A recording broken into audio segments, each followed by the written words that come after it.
Hello friends, आपका हमारे YouTube channel easy mathematics with ऑमलाइट में स्वागत है। आज हम प्रायिकता का तीसरा पार्ट लेकर आ रहे हैं और उसमें अपन पासा के बारे में पढ़ेंगे कि पासे पर आधारित सवाल किस प्रकार से किए जाते हैं। तो पासे को एक बार फेंकने पर कुल संभावित परिणाम, यानी पासे को जब एक बार फेंका जाता है तब क्या होता है, पासे को दो बार फेंका जाता है तब क्या होता है। तो पासे को एक बार फेंकने पर जो कुल संभावित परिणाम है वो कितने आते हैं, 6। संभावित परिणाम कितने आते हैं, 6। यानी पासा जो होता है उस पर 1 से लेकर के 6 तक की संख्याएं अंकित होती है। पासे पर कितनी संख्या अंकित होती है, 1 से लेकर 6 तक की। 1 2 3 4 5 और ये 6। इन पर आधारित सवाल पूछे जाते हैं। तो एक पासे को एक बार फेंकने पर इस पर लिमिट के सवाल है, ज्यादा सवाल नहीं है। जैसे सम संख्या आने की प्रायिकता ज्ञात कीजिए, विषम संख्या आने की प्रायिकता ज्ञात कीजिए, अभाज्य संख्या आने की प्रायिकता ज्ञात कीजिए, 1 से 6 के बीच में संख्या आने की प्रायिकता ज्ञात कीजिए, 2 से 5 के बीच में संख्या आने की प्रायिकता ज्ञात कीजिए। तो इन पर तो मात्र 4-5 क्वेश्चन है, वो अपन उसके बाद में करेंगे। पहले जो बेसिक चीजें हैं प्रायिकता की उन पर अपन अध्ययन करेंगे। अब है पासे को 2 बार फेंकने पर कुल संभावित परिणाम। कितनी बार फेंकने पर, 2 बार फेंकने पर। तो जब पासे को अपन एक बार फेंकते हैं तो कितना आता है, 6। फिर दूसरी बार फेंका तो कितना हुआ, 6, और 6 को 6 से गुणा किया तो कितना आ गया, 36। यानी पासे को जब 2 बार फेंका जाता है तो कुल जो संभावित परिणाम है वो कितने आते हैं, 36। कितने आते हैं, 36। अब 36 परिणाम है, उनकी अपन सारणी बनाएंगे। तो ये एक पासा इधर है, एक पासा इधर है। तो एक पासे की जो संख्या है वो यहां लिख दो, 1 2 3 4 5 और ये 6। 1 2 3 4 5 और ये 6। अब ये जो पहला एक है, इस एक को इन सब के साथ लिख दो। जैसे ये हो गया 1 1 1 2 1 3 1 4 1 5 1 6। यानी सारी संख्याओं के पहले अपन ने 1 लगा दिया। अब यहां पर 2 है तो सभी संख्याओं के साथ में 2 लगा दो। 2 1 2 2 फिर 2 3 2 4 2 5 2 6। फिर 3 है तो 3 1 3 2 3 3 3 4 3 5 3 6। फिर 4 आ गया तो ये हो गया 4 1 4 2 4 3 4 4 4 5 4 6। फिर ये आ गया 5 1 5 2 5 3 5 4 5 5 5 6। ये हो गया 6 1 6 2 6 3 6 4 6 5 6 6। ये 36 परिणाम है। तो जब भी पासे को 2 बार फेंकने की बात आएगी तो आपको ये सारणी बनानी आनी चाहिए, जो कि बहुत ही सिंपल है। अब ये सारणी बनाना तो सभी बताते हैं कि सारणी किस प्रकार से बनाई जाती है, और इन पर आधारित जो क्वेश्चन है वो सारे क्वेश्चन भी अपन इस सारणी से करते हैं। इसके अलावा मैं आपको एक सिंपल सा तरीका बताता हूं जिसे बिना सारणी के भी अपन सारे क्वेश्चन कर सकते हैं। और उसका तरीका यह है कि इधर जैसे अंकों का योग है, बीच में अनुकूल परिणाम है और इधर फिर से अंकों का योग है। तो अंकों के योग की शुरुआत अपन सारणी में देखते हैं कहां से शुरू हो रही है।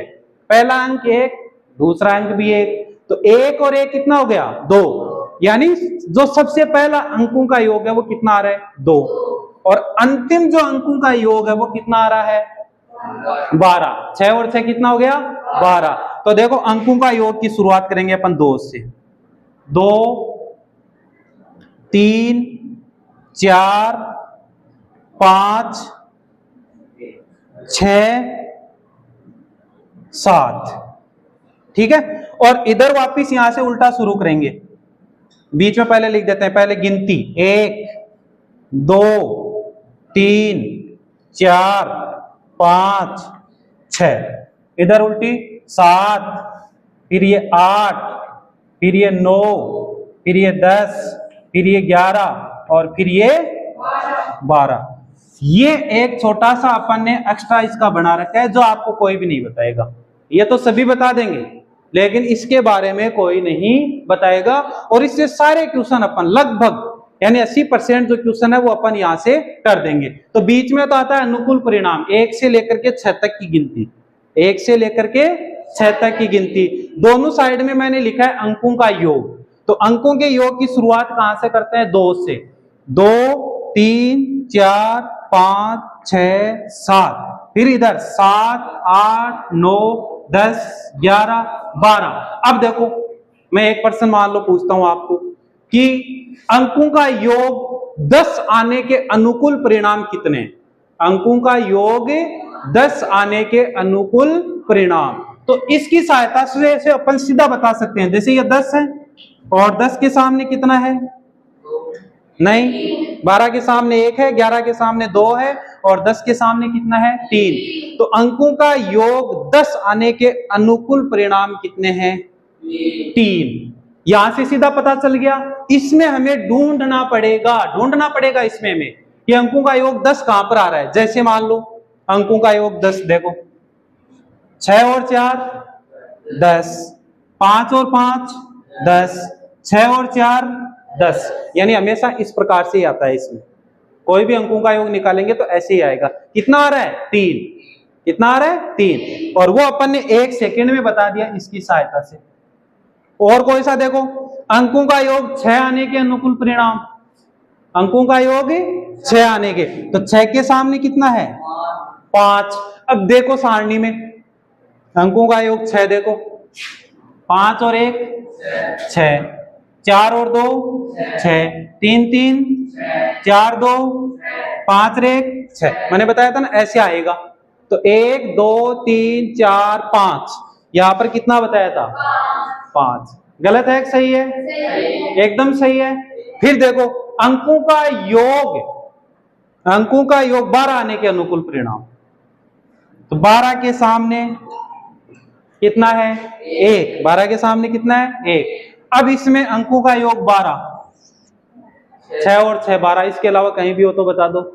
तो सारणी के बिना भी अपन एक सिंपल सा तरीका 1 से लेकर 6 तक की गिनती लिखनी है। इसमें 1 से शुरुआत करते हैं, इसमें 2 से कर दो, वापिस जो लास्ट में 7 आता है 7 से। एक पर्सन और, जैसे अंक समान अंक, एक पासे को जब 2 बार फेंकते हैं तो दोनों बार समान अंक आने के अनुकूल परिणाम, दोनों बार समान। मैं यहां से बताता हूं पहले, इधर कितना है, इधर कितना है, मतलब दोनों साइड में समान है, समान है तो समान के सामने अनुकूल परिणाम कितना है 6, अनुकूल परिणाम कितना है 6। अब देखो समान संख्या वाले दोनों बार समान, 1 1 2 2 3 3 4 4 5 5 6 6, कितना हुआ 1 2 3 4 5 6, यहां पर कितना आया था 6। तो एक छोटा सा सूत्र है जो मैंने तैयार किया इसको, तो कितना मतलब फायदेमंद है, कहीं से भी अपन इसको निकाले सकते हैं। अब देखो पढ़ते पढ़ते बोर हो जाते हो तो छोटा सा चुटकुला भी बीच में आ जाना चाहिए, आणु चाहिए कि नहीं आणु चाहिए, आणु चाहिए। अब अचानक जैसे पढ़ते हैं ना अपन, एक पासा को ऐसे फेंका जाता है, तो जल्दबाजी में कैसे पढ़ते हैं, जल्दबाजी में पढ़ते हैं एक पापा को ऐसे फेंका जाता है, सही बात है। अब बेचारो जो पापा बने वो यही फेंक्यो जाए हैं, कभी घर वाले धक्का मारते हैं और उधर से निकल के इधर आता है तो बीबी धक्का मारती है, यानी दोनों के बीच में लुढ़कता रहता है बेचारा पापा और कभी बच्चे। तो मतलब पापा की हालत है और पासा की हालत है एक ही है, पासन भी फेंक्यो ही जाए तो पापा को भी फेंका ही जाता है, ऐसा नहीं है, लेकिन बीच में साबा के लिए था ने तो बताए। तो ये बात एकदम बढ़िया है। अब इसमें सारे क्वेश्चन अपन कर सकते हैं, जैसे किसी भी बार में 5 नहीं आने के अनुकूल परिणाम, किसी भी बार में 5 नहीं आना चाहिए, न तो पहली बार में 5 आना चाहिए नहीं दूसरी बार में 5 आना चाहिए। तो ऐसी संख्याएं कितनी है तो वो हम यहां से देख सकते हैं, जिसमें 5 है उनको ये काट दो, ये 5 वाली लाइन है, एक तो ये रही, एक लाइन है ये रही, तो 1 2 3 4 5 6 7 8 9 10 11, 11 में तो 5 आ रहा है, 11 में 5 आ रहा है, तो इसका मतलब बाकी में 5 नहीं आएगा, टोटल 36 है, तो 36 में से 11 में आ रहा है, तो बाकी कितना रहा 25, यानी 25 में 5 नहीं आएगा। फिर आता है अंकों का योग सम आने के अनुकूल परिणाम और अंकों का योग विषम आने के अनुकूल परिणाम, ये सारे प्रश्न बनते हैं। तो अंकों का योग सम और विषम, टोटल संख्या कितनी है 36, इनमें सीधी सी बात है बराबर, कल ही बताया था अपन समानता का अधिकार रखते हैं भैया सबके साथ, तो 18 ही तो सम है और 18 ही क्या है विषम है, बिना देखे देखने की आवश्यकता नहीं है इसमें, टोटल 36 है, आधा आधा बांट दो, 18 सम है अंकों का योग और अंकों का योग विषम है 18, 18 और 18। एक पर्सन कई बार जो फेंकू बाबा की तरह बेवकूफ बनाने वाला आता है कि अंकों का योग 13, अंकों का योग 13, अब इसमें अंकों का योग 13 कहीं पर भी है क्या, पहली संख्या देखिए अंकों का योग कितना आया, अंतिम संख्या देखिए अंकों का योग कितना आया 12, इसके अलावा नहीं आ रहा, तो ये कौन सी बात है फेंकने वाली बात, ये जो हमारे पास है ही नहीं, जो हमारे पास है ही नहीं उसकी बात पूछ रहा है, इसका मतलब फेंक रहा है,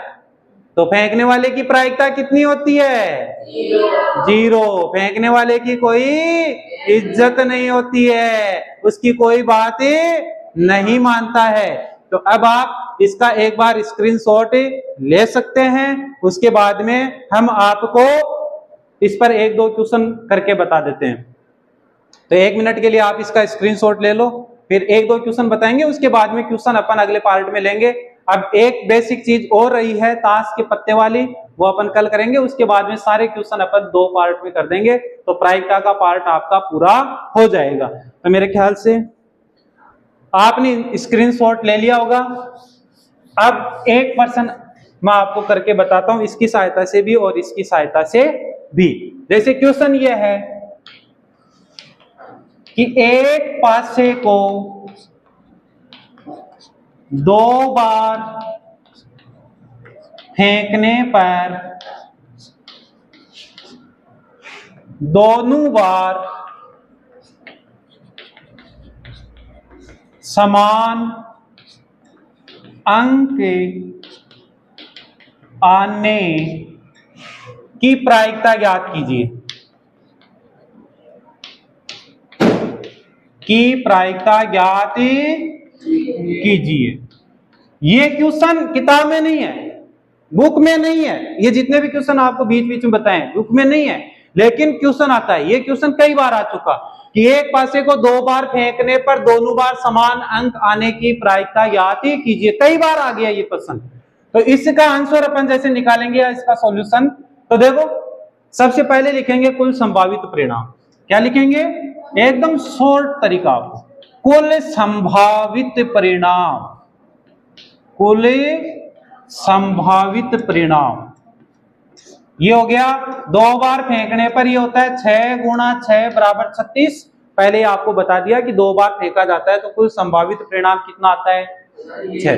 अब बात चल रही है समान अंक आने की, किसकी बात है समान अंक आने की, तो इसके अनुकूल परिणाम ढूंढेंगे अपन।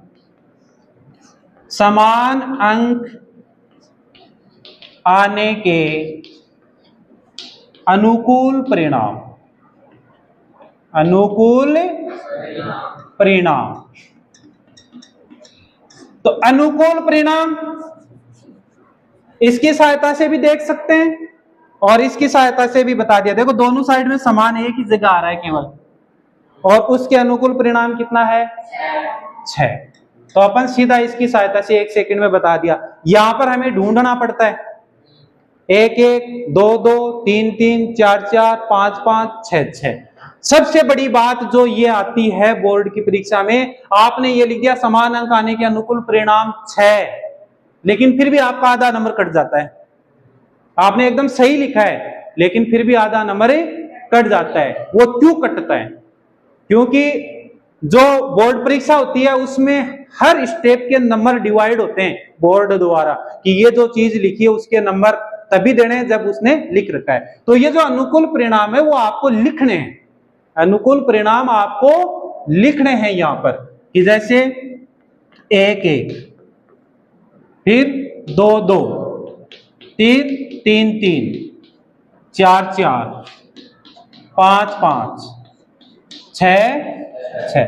ये आपको यहां पर लिख के दिखाना है, अनुकूल परिणाम लिख के दिखाना, ये आधा नंबर का होता है।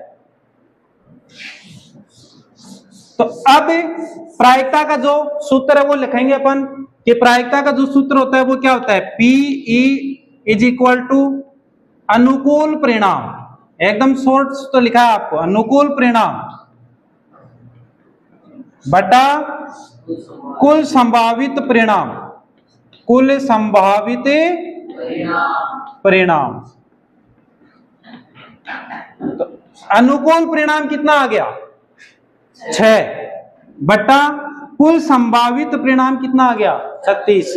अब दोनों 6 के पहाड़े से कट रहे हैं, यानी 6 की टेबल में दोनों आ रहे हैं, ये 1 बार आ रहा है और ये 6 की टेबल में कितनी बार आ रहा है 6 बार। तो इसका जो आंसर है वो कितना आ गया 1/6। यानी आपको इतना करना पड़ेगा, संभावित परिणाम भी लिखना है, समान अंक आने के अनुकूल परिणाम भी लिखने हैं, सूत्र भी लिखना है, आंसर भी लिखना है। आंसर आधा नंबर का होता है, सूत्र आधा नंबर का होता है, ये आपने जो बीच में लिख दिया आधा नंबर का होता है, बाकी आधा नंबर का होता है। ऐसे करके 2 नंबर का क्वेश्चन आता है। तो इस पर जितने भी जो क्वेश्चन है वो अपन अगले पार्ट में करेंगे। फिर मिलेंगे अपन अगले पार्ट में। आप इसका फिर से इस क्वेश्चन का स्क्रीनशॉट ले सकते हैं। अगर वीडियो अच्छा लगे तो लाइक करना, शेयर करना, कमेंट करना, और जो हमारा चैनल है उसको सब्सक्राइब करना। अब आप 1 मिनट में इसका स्क्रीनशॉट ले लो। डन।